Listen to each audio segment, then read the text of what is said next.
अचानक घबरा गया। एक मुर्दा अचानक घबरा गया, हाथ पैर पीटता हुआ कब्र से बाहर आ गया। उसके सामने आ गई थी एक नई परेशानी। उपस्थित लोगों से बता रहा था बीती हुई कहानी। दोस्तों, हमारे साथ अन्याय किया गया। दोस्तों, हमारे साथ अन्याय किया गया है। मेरी कब्र के बगल में एक मरा हुआ नेता दफना दिया गया। दोस्तों, हमारे साथ अन्याय किया गया है। मेरी कब्र के बगल में एक मरा हुआ नेता दफना दिया गया है।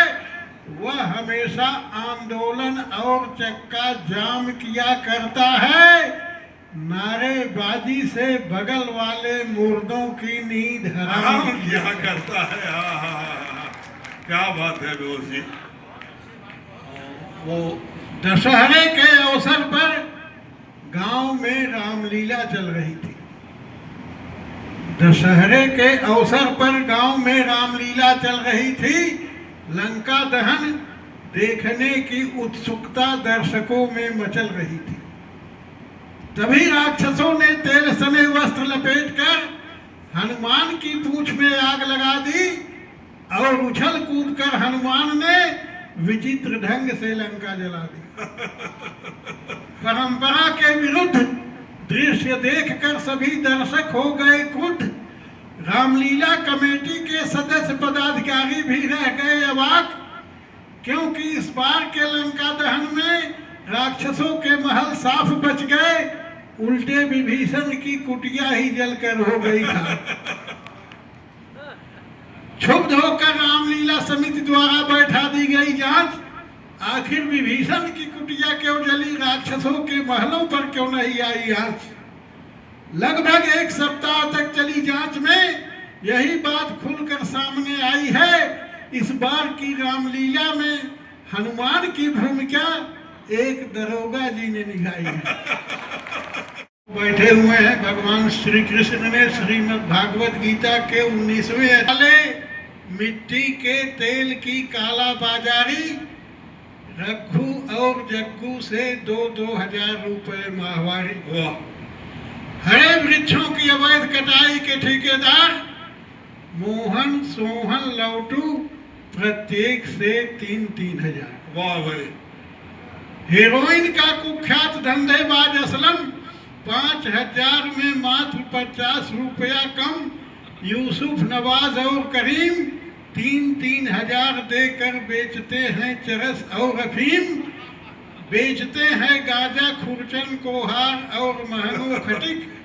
कहने का मतलब 2,000 से भी 200 अधिक। विक्रम ठाकुर महेश पंडित बैठाते हैं जुआ। 10-10 की दर से 20,000 यह भी हुआ। कजियाना गांव में घर घर कच्ची शराब का धंधा। 6,000 रुपया महीना आराम से आ जाता है चंदा। बेचते हैं पाउच राम फेर राम किशोर रामधनी।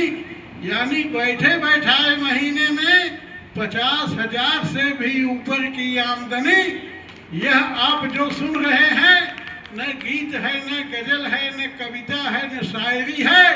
हल्का नंबर 4 के दरोगा जी की डायरी है। उपरांत भगवान राम ने सीता से कहा, प्रिय अयोध्या चलने से पूर्व तुम्हें अपने सतीत्व की परीक्षा देने के लिए करना होगा अग्नि में प्रवेश। यह मेरा स्पष्ट है आदेश। क्या बात है। मर्यादा पुरुषोत्तम के मुंह से यह वाक्य सुनकर सीता जी को हो रही थी हैरानी। वे बोली, आर्यपुत्र आपके इस आदेश में तो साफ झलक रही है नाना। क्या भाषा है भाई बाबा। आप अग्नि परीक्षा ले या जल परीक्षा, मुझे कोई डर नहीं। आप अग्नि परीक्षा ले चाहे जल परीक्षा, मुझे कोई डर नहीं। मैं तो एक राक्षस के घर गई थी, किसी विधायक के घर नहीं। छात्र को एक दिन न जाने क्या सूझा, उसने अध्यापक से एक प्रश्न पूछा, गुरुजी अक्सर डाकू और नेता दोनों के पीछे भागती रहती है पुलिस। मेरे कहने का अभिप्राय है, क्या डाकू शब्द नेता का पर्याय है? मेरे कहने का अभिप्राय है, क्या डाकू शब्द नेता का पर्याय है? गुरुजी बोले, वत्स, बात जो तुमने कही है अपनी जगह पर बिल्कुल सही है। वास्तव में लूटपाट करने की प्रवृत्ति दोनों में समान है। फिर भी डाकू और नेता के बीच एक अंतर महान है। ओहो, डाकू का हृदय परिवर्तन संभव है। डाकू का हृदय परिवर्तन संभव है।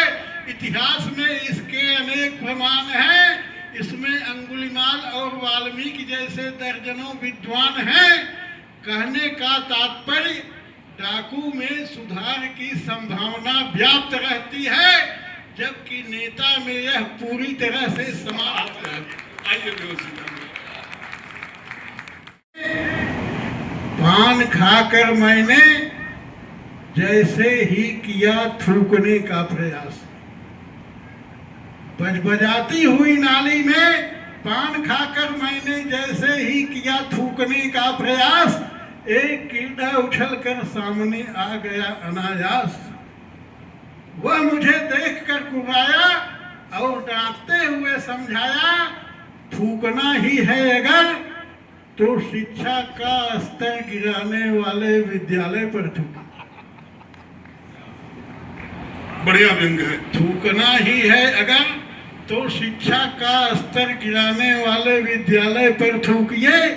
न्याय में उलटफेर करने वाले न्यायालय पर थूकिए। मुवक्किल को धोखा देने वाले अधिवक्ता, पेशी लेने वाले पेशकार पर थूकिए। भ्रष्ट इंजीनियर अथवा ठेकेदार पर थूकिए। थाने पर थूकिए, अस्पताल पर थूकिए, ब्लू फिल्म दिखाने वाले सिनेमा हॉल पर थूकिए। वाह वाह वाह। जवाहर योजना डकारने वाले प्रधान पर थूकिए। किसी सरकारी या गैर सरकारी संस्थान पर थूकिए। आखिरकार आप उन बैंक वालों पर क्यों नहीं थूकते जो कर्ज देते समय जनता से कमीशन लेने में नहीं चूकते? आखिरकार आप उन बैंक वालों पर क्यों नहीं थूकते जो कर्ज देते समय जनता से कमीशन लेने में नहीं चूकते? ऊपर जो बना रहे नकली दवाएं हैं, थूकने के लिए तो संसद है, विधानसभाएं। थूकिए उन पर जो बना रहे नकली दवाएं हैं, थूकने के लिए तो संसद है, विधानसभाएं हैं। आखिर हर जगह तो उपलब्ध हैं थूकने के पात्र।